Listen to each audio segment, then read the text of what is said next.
Hello बच्चों, कैसे हो? बढ़िया हो ना? तो चलो, आज की क्लास में आपका स्वागत है। आज हम सीखेंगे हस्तक्षेप कविता। कौन सी कविता? हस्तक्षेप। हमारी कवि का नाम है श्रीकांत वर्मा। तो हम पहले थोड़ी जानकारी श्रीकांत वर्मा हमारे जो कवि है उनके बारे में प्राप्त करते हैं। तो हो गए तैयार? चलो तो शुरू करते हैं। श्रीकांत वर्मा का जन्म हुआ था बिलासपुर, मध्य प्रदेश में। बिलासपुर आज छत्तीसगढ़ में कहा जा सकता है। वैसे आपकी जानकारी के लिए बता देती हूँ। उनकी आरंभिक शिक्षा बिलासपुर में ही हुई। आरंभिक मतलब कौन सी? जो बचपन की शिक्षा होती है ना, उनके बारे में। सन 1956 में नागपुर विश्वविद्यालय से हिंदी में एमए किया। क्या किया? हिंदी में एमए किया। और उसके बाद उन्होंने पत्रकार के रूप में अपना काम शुरू किया।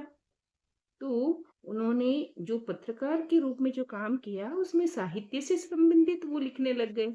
इसलिए उनको कहते हैं कि साहित्यिक जीवन शुरू हुआ, है ना।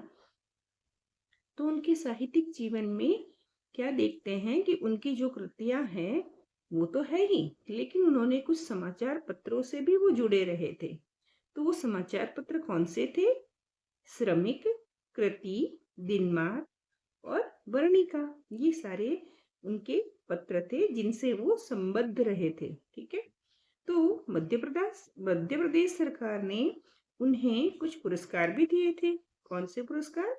तुलसी पुरस्कार, आचार्य नंद तुरारे पुरस्कार, वाजपेयी पुरस्कार और शिखर सम्मान से भी सम्मानित किया गया।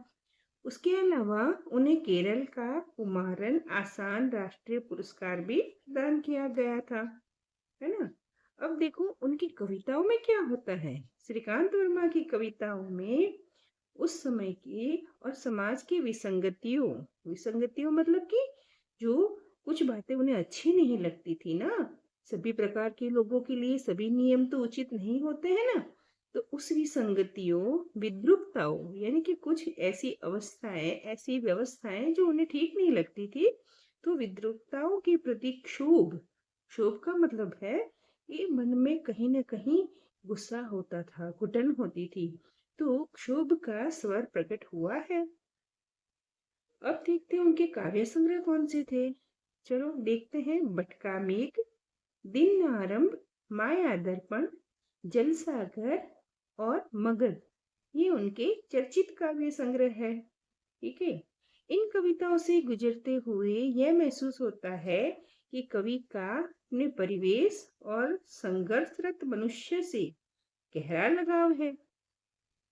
उसके आत्मगौरव और भविष्य को लेकर वे लगातार चिंतित है। उनमें यदि परंपरा का स्वीकार है तो उसे तोड़ने और बदलने की भी बेचैनी है। वही होता है ना कि हर परंपरा हर समय के लिए तो उचित नहीं होती ना। इसलिए कवि कहते हैं कि उनमें परंपरा को तोड़ने की भी बड़ी बेचैनी होती थी। प्रारंभ में उनकी कविताएं अपनी जमीन और ग्राम्य जीवन की गंध को अभिव्यक्त करती थी। जो शुरू शुरू में लिखते थे ना, वो कविताएं ऐसी होती थी कि जो उनका खुद का गांव का जीवन, आसपास के लोगों की बातें उससे संबंधित होती थी। किंतु जलसा घर जो उनकी रचना है, उस तक उसकी रचना हुई तब तक तो उनमें वो महानगर के बोध का जो उनको ज्ञान हुआ, उसका प्रक्षेपण यानी कि उनकी बातें उस जलसा घर में की गई है। या फिर कहना चाहिए कि शहरीकृत अमानवीयता के खिलाफ एवं संवेदनात्मक बयान में बदल जाती है। यहाँ क्या कहने का मतलब है कि शहर में कहीं ना कहीं गांव वाली भोलापन और सच्चाई नजर नहीं आती है। वहां पर उनको मानवीयता की कमी नजर आती है। तो उसके खिलाफ उनके मन में बड़ी संवेदना हो जाती है और उसी को वो बयान करते हैं। ये कहने का मतलब है उनका। इतना ही नहीं, इनके दायरे में शोषित, उत्पीड़ित और बर्बरता के आतंक में जीती पूरी की पूरी दुनिया सिमट आती है।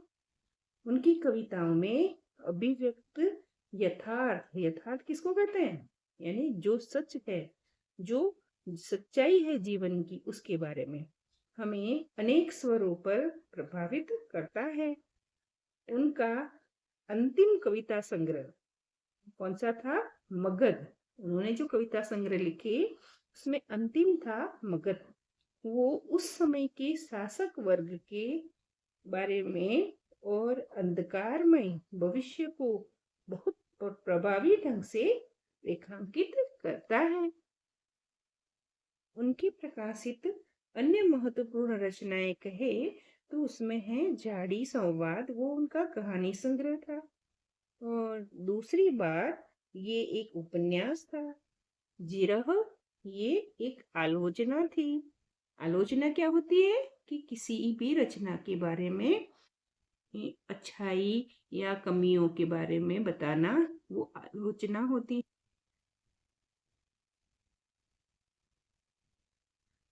उनकी यात्रा वृतांत है। यात्रा वृतांत क्या होता है कि यात्रा से संबंधित जो जानकारियां बताते हुए लिखा जाता है उसको यात्रा वृतांत कहते हैं। फैसले का दिन, ये एक अनुवाद है। 20वीं शताब्दी के अंधेरे में, ये साक्षात्कार और वार्तालाप है। तो अब हम देखते हैं हमारी जो पाठ्य पुस्तक है उसमें संकलित जो ये हस्तक्षेप कविता है, ये सत्ता की, या सत्ता मतलब शासन की क्रूरता और उसके कारण पैदा होने वाली प्रतिरोध, प्रतिरोध मतलब विरोध, को दिखाया गया है। व्यवस्था को जनतांत्रिक बनाने के लिए, व्यवस्था को कैसी? जनतांत्रिक, यानी कि लोगों के शासन हो, उसमें उसमें किसका शासन हो? लोगों का, है ना। तो व्यवस्था को जनतांत्रिक बनाने के लिए समय समय पर उसमें हस्तक्षेप की जरूरत होती है। कहने का मतलब है कि अगर शासन में कुछ बातें लोगों के लिए तकलीफ से भरी हो, उनकी समस्याओं को समझाना जा रहा हो, तो कहीं न कहीं इन बातों के बारे में हस्तक्षेप होना चाहिए, वरना व्यवस्था निरंकुश हो जाती है। निरंकुश मतलब उसके ऊपर कोई दबाव नहीं रहता, तो वो अपनी मनमानी करने लग जाती है, ऐसा कह रहे हैं कवि, है ना। इस कविता में ऐसे ही तंत्र का वर्णन है जहाँ किसी भी प्रकार के विरोध के लिए गुंजाइश नहीं छोड़ी गई है। गुंजाइश मतलब ऐसा लगता है कि विरोध करने का तो कोई है ही नहीं, यहाँ पर मौका ही नहीं मिल सकता, ऐसे बता रहे हैं। कवि सवाल खड़ा करता है कि जहाँ मुर्दे का भी हस्तक्षेप करना संभव है, क्या कहते हैं? जहाँ मुर्दे का भी हस्तक्षेप करना संभव है, उस समाज में जीता जाता मनुष्य चुप क्यों है? जीता जाता मनुष्य चुप क्यों है? तो इसी बात को लेते हुए उन्होंने हस्तक्षेप कविता की रचना की है। तो आगे हम सीखेंगे हस्तक्षेप कविता, है ना। तो यहाँ पर कवि ने एक निरंकुश शासन व्यवस्था को बताते हुए मगध की शासन व्यवस्था को बताया है। कवि कहता है कि मगध में ऐसी शासन व्यवस्था है कि वहां पर कोई कुछ भी बोलना नहीं चाहता है। उन्हें ऐसे लगता है कि अगर हमने कुछ बोला तो यहाँ पर हमारा हमारी वजह से शासन व्यवस्था में अशांति हो जाएगी और शासन व्यवस्था खराब हो जाएगी, इसलिए लोग कुछ बोलते ही नहीं है। तो यहाँ पर कवि कहते हैं कि कोई छींकता तक नहीं, इस डर से कि मगध की शांति भंग न हो जाए। कोई चीखता तक नहीं, इस डर से कि मगध की शांति भंग न हो जाए। कहने का मतलब है कि यहाँ पर कोई भी कुछ नहीं बोलता है, कुछ भी नहीं कहता है। छीनने का तात्पर्य है कि यहाँ पर कोई अपनी बातों से शासन में बाधा डालना नहीं चाहता है। उन्हें बड़ा डर होता है, भय होता है कि भाई हमारे कहने से कहीं हमारे मगध की शांति भंग न हो जाए। यहाँ व्यक्तियों को तो डर होता ही है, साथ में शासकों का भी उनके ऊपर इसी तरह का प्रभाव रखा जाता है, इसलिए वे वे तो अपनी किसी बात का विरोध ही नहीं करते हैं और कोई भी बात कहते ही नहीं है। मगध को बनाए रखना है तो मगध में शांति रहनी ही चाहिए। मगध को बनाए रखना है तो मगध में शांति रहनी ही चाहिए। अब देखो, शासक वर्ग द्वारा लोगों को ये समझाया जाता है कि हमारे मगध को अगर बनाए रखना है, हमारे मगध का अस्तित्व रखना है, तो हमें हमारे मगध में शांति रहनी चाहिए। यानी कि लोगों को चाहे तकलीफ हो, चाहे व्यवस्थाएं पसंद आए चाहे ना आए, पर उनको इस तरह से कुछ डरा कर, कुछ समझा कर शासन करने वाले लोग बस उन्हें इसी तरह से समझाते रहते हैं कि हमारे मगध को बनाए रखना है और उसमें शांति रखनी ही चाहिए, तभी हमारा मगध बना रहेगा। उन्होंने क्या बनाया? मगध है तो शांति है, कोई डर से कोई चीखता नहीं इस डर से।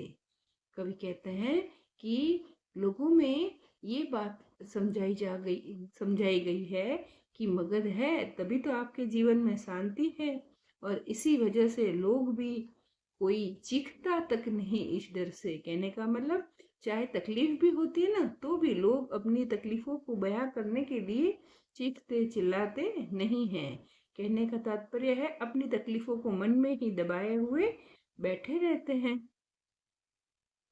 मगध की व्यवस्था में दखल न पड़ जाए, कि मगध की व्यवस्था में दखल न पड़ जाए, मगध की व्यवस्था रहनी ही चाहिए, मगध में व्यवस्था रहनी ही चाहिए।